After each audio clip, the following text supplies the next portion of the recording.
তুমি কি কখনো লক্ষ্য করেছো তোমার জীবনের সবথেকে বড় শত্রু বাইরে কোথাও নেই? তোমার সবথেকে বড় শত্রু বসে আছে তোমার নিজের মাথার ভেতরে।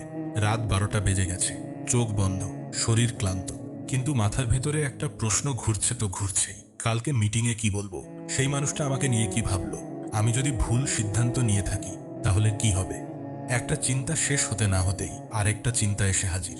তুমি ঘুমাতে পারো না, তুমি স্থির থাকতে পারো না, তুমি বর্তমানে বাঁচতে পারো না। কারণ তোমার মন সব সময় হয় অতীতে আটকে থাকে, নয়তো ভবিষ্যতের ভয়ে কাঁপতে থাকে। আজকে আমি তোমার সাথে এমন একটা বিষয়ে কথা বলবো যেটা হয়তোবা তুমি জীবনে প্রতিদিন অনুভব করো, কিন্তু এটাকে ঠিক কিভাবে নাম দিতে হয় সেটা তুমি জানো না। এই জিনিসটার নাম ওভার থিঙ্কিং, মানে অতিরিক্ত চিন্তা। এবং সত্যি কথা বলতে গেলে অতিরিক্ত চিন্তা তোমার জীবনের সবথেকে নীরব ঘাতক। এটা তোমাকে মারে না ঠিকই, কিন্তু এটা তোমাকে প্রতিদিন একটু একটু করে শেষ করে দেয়।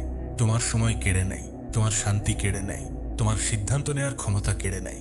আর সবথেকে ভয়ঙ্কর বিষয় হচ্ছে তুমি নিজেও বুঝতে পারো না যে তুমি প্রতিদিন কতটা সময় শুধুমাত্র চিন্তা করে নষ্ট করে দিচ্ছ। অথচ সেই সময়টা তুমি চাইলে কাজে লাগাতে পারতে, নিজের জীবনটাকে সুন্দর করতে পারতে। তুমি একবার ভেবে দেখো, তোমার জীবনে এমন কতগুলো মুহূর্ত এসেছে যেখানে তুমি একটা সহজ সিদ্ধান্ত নিতে গিয়ে ঘন্টার পর ঘন্টা ভেবেছ, কোন চাকরিটা নেব, কাকে বিয়ে করব, এই কথাটা বললে মানুষ কি ভাববে, এই পোস্টটা দিলে লোকে হাসবে নাকি।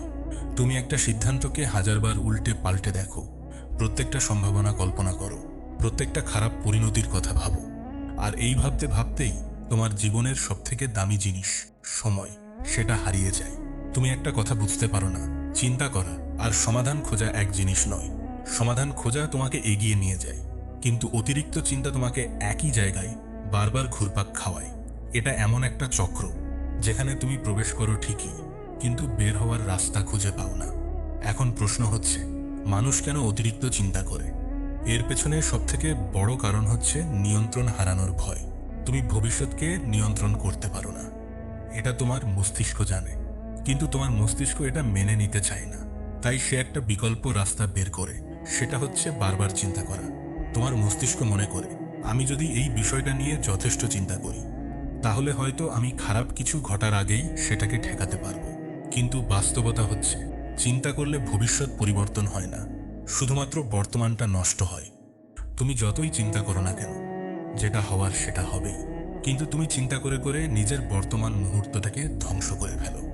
আরেকটা বড় কারণ হচ্ছে, মানুষ মনে করে অতিরিক্ত চিন্তা মানেই দায়িত্বশীলতা। তুমি ভাবো, আমি যদি এই বিষয়টা নিয়ে গভীরভাবে না ভাবি তাহলে মনে হয় আমি দায়িত্বহীন মানুষ। কিন্তু এটা একটা মিথ্যা ধারণা। প্রকৃত দায়িত্বশীলতা মানে হচ্ছে একটা সিদ্ধান্ত নেয়া, সেটার উপর কাজ করা এবং প্রয়োজন হলে পরে সেটা সংশোধন করা। প্রকৃত দায়িত্বশীলতার সাথে অতিরিক্ত চিন্তার কোনো সম্পর্ক নেই। বরং যে মানুষ বেশি চিন্তা করে সে কাজ কম করে, কারণ তার সমস্ত শক্তি, তার সমস্ত মানসিক এনার্জি চিন্তার মধ্যেই খরচ হয়ে যায়। কাজ করার মতো এনার্জি তার আর অবশিষ্ট থাকে না। তুমি লক্ষ্য করবে, যারা জীবনে সত্যিকার অর্থে সফল তাদের মধ্যে একটা কমন বৈশিষ্ট্য থাকে, তারা দ্রুত সিদ্ধান্ত নেয় এবং সেই সিদ্ধান্তের উপর দাঁড়িয়ে থাকে। তারা জানে যে প্রত্যেকটা সিদ্ধান্ত নিখুঁত হবে না, কিন্তু তারা এটাও জানে যে ভুল সিদ্ধান্ত নেয়া কোনো সিদ্ধান্ত না নেয়ার থেকে অনেক ভালো। কারণ ভুল সিদ্ধান্ত থেকে তুমি শিখতে পারো, কিন্তু কোনো সিদ্ধান্ত না নিলে তুমি একই জায়গায় আটকে থাকো। অথচ আমরা বেশিরভাগ মানুষ ঠিক উল্টো কাজ করি। আমরা সিদ্ধান্ত নেয়ার আগে এত বেশি চিন্তা করি, এত বেশি বিশ্লেষণ করি যে শেষ পর্যন্ত আমরা কিছুই করি না। এই অবস্থাটাকে বলা হয় অ্যানালাইসিস প্যারালাইসিস, মানে বিশ্লেষণ করতে করতে সিদ্ধান্তহীনতায় পৌঁছে যাওয়া। আমি তোমাকে একটা বাস্তব উদাহরণ দিতে চাই। ধরো, তোমার সামনে একটা সুযোগ এসেছে, তুমি চাইলে এটা নিতে পারো, কিন্তু তুমি বসে বসে ভাবতে শুরু করলে, যদি এটা কাজ না করে, যদি আমি ব্যর্থ হই, যদি মানুষ আমাকে নিয়ে হাসাহাসি করে। এই ভাবতে ভাবতে দিন গড়িয়ে যায়, সপ্তাহ পার হয়ে যায়, আর এক সময় সেই সুযোগটা অন্য কেউ নিয়ে নেয়। তুমি তখন আফসোস করো, কিন্তু ততক্ষণে সময় চলে গেছে। এই যে সুযোগ হারানোর গল্প, এটা আসলে ব্যর্থতার গল্প নয়, এটা অতিরিক্ত চিন্তার গল্প। তুমি ব্যর্থ হওনি, তুমি চিন্তা করতে করতে নিজেকে থামিয়ে দিয়েছ। এখন আমি তোমাকে এমন কিছু নিয়ম বলবো যেগুলো যদি তুমি নিজের জীবনে প্রয়োগ করো তাহলে অতিরিক্ত চিন্তার এই জাল থেকে বের হয়ে আসতে পারবে। মনে রেখো, এই নিয়মগুলো জাদু নয়, কিন্তু এগুলো প্রমাণিত এবং বাস্তব। প্রথম নিয়ম হচ্ছে, সিদ্ধান্তের জন্য একটা সময়সীমা ঠিক করো। তোমার মস্তিষ্ক তখনই সবথেকে বেশি ঘুরপাক খায় যখন তার সামনে কোনো সীমা থাকে না। তুমি যদি নিজেকে বলো আমার এই বিষয়ে যতদিন খুশি চিন্তা করার অনুমতি আছে, তাহলে তুমি সারা জীবন ধরেই চিন্তা করতে থাকবে। কিন্তু তুমি যদি নিজেকে বলো আমি এই বিষয়ে আজকের মধ্যে সিদ্ধান্ত নেব, বা আমি এই বিষয়ে সর্বোচ্চ 2 দিন চিন্তা করব, তারপর সিদ্ধান্ত নিয়ে ফেলব, তাহলে তোমার মস্তিষ্ক বাধ্য হয় দ্রুত কাজ করতে।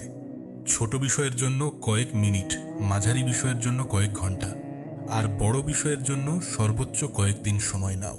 এর বেশি সময় দিলে তুমি সিদ্ধান্তের কাছে পৌঁছাবে না, বরং তুমি চিন্তার মধ্যেই হারিয়ে যাবে।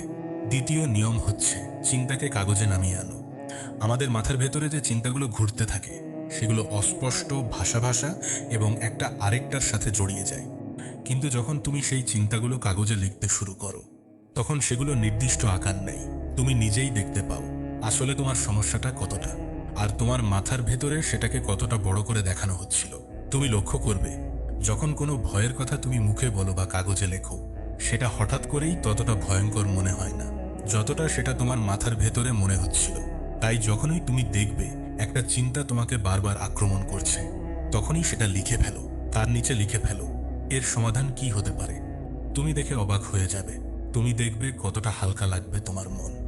তৃতীয় নিয়ম হচ্ছে নিজেকে জিজ্ঞাসা করো এটা কি আমার নিয়ন্ত্রণে আছে। প্রত্যেকবার যখন কোনো চিন্তা তোমার মাথায় আসবে, তখন নিজেকে একটা প্রশ্ন করো, এই বিষয়টা কি আমার হাতে আছে, নাকি এটা এমন একটা বিষয় যেটা আমি নিয়ন্ত্রণ করতে পারি না। যদি এটা তোমার নিয়ন্ত্রণে থাকে, তাহলে চিন্তা না করে সেটার জন্য পদক্ষেপ নাও। আর যদি এটা তোমার নিয়ন্ত্রণের বাইরে থাকে, তাহলে সেটা নিয়ে চিন্তা করা একদম অর্থহীন। কারণ তুমি যতই ভাবো না কেন, যেটা তোমার হাতে নেই সেটা পরিবর্তন হবে না। মানুষ কি ভাবছে, ভবিষ্যতে কি হবে, অতীতে কি হয়ে গেছে, এই বিষয়গুলো বেশিরভাগ ক্ষেত্রেই তোমার নিয়ন্ত্রণের বাইরে। তুমি শুধু নিয়ন্ত্রণ করতে পারো তোমার নিজের কাজ, তোমার নিজের প্রচেষ্টা, তোমার নিজের প্রতিক্রিয়া। তাই তোমার সমস্ত মনোযোগ ওখানেই রাখো। চতুর্থ নিয়ম হচ্ছে শরীরকে ব্যস্ত রাখো। এটা শুনতে হয়তো সাধারণ মনে হবে, কিন্তু এটা অসম্ভব কার্যকরী। অতিরিক্ত চিন্তা তখনই সবথেকে বেশি আক্রমণ করে যখন তোমার শরীর অলস থাকে আর তোমার মস্তিষ্ক ফাঁকা থাকে। তুমি লক্ষ্য করবে তুমি যখন কোনো কাজে ব্যস্ত থাকো, যখন তুমি হাঁটছো, যখন তুমি ব্যায়াম করছো, যখন তুমি কোনো কাজে মনোযোগ দিচ্ছ, তখন তোমার মাথায় ওই নেগেটিভ চিন্তাগুলো কম আসে। কারণ মস্তিষ্ক একসাথে দুইটা জিনিসে সমান মনোযোগ দিতে পারে না। তাই যখনই তুমি দেখবে অতিরিক্ত চিন্তা তোমাকে গ্রাস করছে, তখনই উঠে দাঁড়াও, শরীরকে নাড়াও, কোনো একটা কাজ শুরু করে দাও। তুমি দেখবে ধীরে ধীরে সেই চিন্তার তীব্রতা কমে আসছে। পঞ্চম নিয়ম হচ্ছে পারফেকশনের পিছনে ছোটা বন্ধ করো। অতিরিক্ত চিন্তার একটা বড় কারণ হচ্ছে আমরা মনে করি প্রত্যেকটা কাজ নিখুঁতভাবে করতে হবে, প্রত্যেকটা সিদ্ধান্ত ভুলহীন হতে হবে। কিন্তু বাস্তবতা হচ্ছে পৃথিবীতে নিখুঁত সিদ্ধান্ত বলে কিছু নেই। প্রত্যেকটা সিদ্ধান্তের মধ্যেই কিছু না কিছু ঝুঁকি থাকে, কিছু না কিছু অনিশ্চয়তা থাকে। যে মানুষ নিখুঁত সিদ্ধান্তের অপেক্ষায় বসে থাকে, সে আসলে কখনোই সিদ্ধান্ত নেয় না। তার বদলে তুমি নিজেকে বলো আমি আমার কাছে থাকা তথ্য দিয়ে যতটা ভালো সিদ্ধান্ত নেওয়া সম্ভব ততটা নেব। এরপর যদি ভুল হয় আমি শিখব, সংশোধন করব, এগিয়ে যাব। এই মানসিকতা তোমাকে অতিরিক্ত চিন্তা থেকে বাঁচাবে, কারণ তুমি আর নিখুঁততার পিছনে ছুটবে না, তুমি অগ্রগতির পিছনে ছুটবে। এখন তোমাকে একটা গুরুত্বপূর্ণ সত্য বলি, অতিরিক্ত চিন্তা তোমাকে বোঝায় যে সে তোমাকে রক্ষা করছে, কিন্তু আসলে সে তোমাকে আটকে রাখছে। সে তোমাকে মনে করায় যদি আমি এই বিষয়ে যথেষ্ট চিন্তা করি তাহলে আমি নিরাপদ থাকব। কিন্তু বাস্তবে সে তোমার আনন্দ কেড়ে নিচ্ছে, তোমার সম্পর্ক নষ্ট করছে, তোমার সময় নষ্ট করছে, তোমার সিদ্ধান্ত নেয়ার ক্ষমতা নষ্ট করছে। তুমি যদি নিজের অতীতের দিকে তাকাও, তুমি দেখবে তুমি যত বিষয় নিয়ে এত বেশি চিন্তিত ছিলে তার বেশিরভাগই কখনো ঘটেইনি। এটাই সত্য। আমরা যে ভয়গুলো নিয়ে রাতের পর রাত জেগে থাকি তার 99% কখনো বাস্তবে রূপ নেয় না। তাহলে আমরা কেন এত সময় নষ্ট করি এমন জিনিসের পিছনে যেটা কখনো ঘটবেই না? তুমি একবার এই সিদ্ধান্তটা নাও, আমি আর আমার মনের ভেতরের প্রত্যেকটা চিন্তাকে সত্য বলে মেনে নেব না। একটা চিন্তা আসবে, কিন্তু আমি সেটাকে যাচাই করব। আমি নিজেকে জিজ্ঞাসা করব এই চিন্তাটা কি বাস্তব, নাকি এটা শুধুমাত্র আমার ভয় থেকে তৈরি হওয়া একটা কল্পনা। তুমি যখন এই অভ্যাসটা গড়ে তুলবে, তখন তুমি দেখবে তোমার মন অনেক বেশি শান্ত হয়ে যাচ্ছে। কারণ প্রত্যেকটা চিন্তা তোমার মনোযোগ পাওয়ার যোগ্য নয়। কিছু চিন্তা শুধুমাত্র শব্দ, কিছু চিন্তা শুধুমাত্র শোরগোল, যেগুলোর কোনো ভিত্তি নেই। জীবন খুব ছোট এবং এই ছোট জীবনের একটা বিশাল অংশ যদি আমরা শুধুমাত্র চিন্তা করে করে কাটিয়ে দিই, তাহলে কবে আমরা প্রকৃত জীবনটা বাঁচব? কবে আমরা সেই মুহূর্তগুলো উপভোগ করব যেগুলো আসলে এখনই ঘটছে? তুমি যখন ভবিষ্যতের চিন্তায় ডুবে থাকো, তখন তুমি বর্তমানকে হারাও। আর যখন তুমি অতীতের চিন্তায় ডুবে থাকো, তখনও তুমি বর্তমানকে হারাও। অথচ জীবন তো ঘটছে শুধুমাত্র বর্তমানে। তাহলে কেন আমরা সেই একমাত্র মুহূর্তটাকে অবহেলা করি, যেটা আসলে আমাদের হাতে আছে? আমি তোমাকে বলবো, আজ থেকেই একটা সিদ্ধান্ত নাও। যখনই একটা চিন্তা তোমাকে বারবার একই জায়গায় ঘোরাতে শুরু করবে, তখনই থামো, একটা গভীর নিঃশ্বাস নাও এবং নিজেকে বলো, আমি এই মুহূর্তে যা করতে পারি সেটাই করব। বাকিটা সময়ের হাতে ছেড়ে দেব। এই ছেড়ে দেওয়ার মধ্যেই আসলে প্রকৃত শক্তি লুকিয়ে আছে। যে মানুষ ছেড়ে দিতে শিখে যায়, সে আসলে হেরে যায় না, বরং সে জীবনটাকে আরো ভালোভাবে বাঁচতে শুরু করে। তোমার হাতে যা আছে তার সর্বোচ্চটা দাও, আর যা তোমার হাতে নেই সেটা নিয়ে দুশ্চিন্তা ছেড়ে দাও। কারণ চিন্তা কখনো সমস্যার সমাধান করে না, শুধুমাত্র কাজ করে, শুধুমাত্র সিদ্ধান্ত করে সমস্যার সমাধান হয়। তুমি আজ থেকেই লক্ষ্য করা শুরু করো, কতটা সময় তুমি অতীত বা ভবিষ্যতের চিন্তায় কাটিয়ে দাও, আর কতটা সময় তুমি প্রকৃতপক্ষে বর্তমানে বাস করো। যখন তুমি এই পার্থক্যটা বুঝতে পারবে, তখন তুমি নিজের জীবনকে নতুনভাবে দেখতে শুরু করবে। মনে রেখো, তোমার মন তোমার সবথেকে বড় সম্পদ। কিন্তু এই মনকেই যদি তুমি নিয়ন্ত্রণ করতে না শেখো, তাহলে এটাই তোমার সবথেকে বড় শত্রু হয়ে দাঁড়াবে। তাই আজ থেকেই সিদ্ধান্ত নাও, আমি আর অতিরিক্ত চিন্তার হাতে আমার জীবনের নিয়ন্ত্রণ ছেড়ে দেব না। আমি আমার সময়কে, আমার শান্তিকে, আমার বর্তমানকে ফিরিয়ে নেব। যদি আজকের এই কথাগুলো তোমার মনে দাগ কেটে থাকে, তাহলে কমেন্টে জানিয়ে যেও। আর আমাদের চ্যানেল মাইন্ড ফোর্জ বাংলায় আমরা প্রতিনিয়ত জীবনের এমন বাস্তব সত্য কথা নিয়ে আলোচনা করি, যেগুলো তোমাকে ভাবতে বাধ্য করবে, তোমাকে বদলাতে বাধ্য করবে। তাই যদি তুমি এই যাত্রায় আমাদের সাথে থাকতে চাও, তাহলে চ্যানেলটাকে সাবস্ক্রাইব করে রাখো, আর পাশে থাকা বেল আইকনটা অন করে দাও, যাতে আমাদের প্রতিটা নতুন ভিডিও তোমার কাছে পৌঁছাতে পারে।